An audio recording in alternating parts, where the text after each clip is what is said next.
Hi, I'm Adam from Access Training Academies, and today I'm going to show you how the TPI DC710 works with the gas certificate app.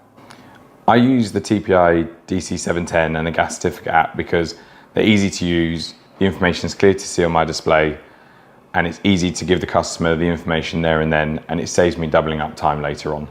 Firstly, I'm going to show you how to import the readings into a landlord certificate homeowner's report, but first we need to switch on the TPI.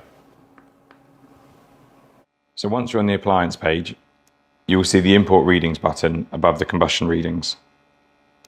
Click on the import reading button and scan for the device.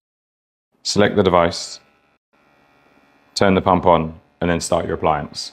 So fire up the boiler to get your readings and then import them straight into the certificate.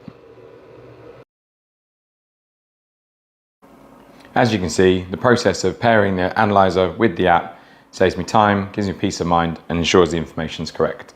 For me, I use the gas certificate app because it allows me to create reminders for jobs. It's easy to use, I can provide the customer the information there and then, and it's easy for them to understand. It also allows me to create a reminder for the appointments for the following years.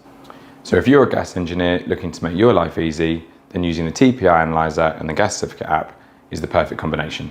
And finally, just a massive thank you to the gas certificate app and TPI for coming down to Access Training so we can show you what you can do being a gas engineer.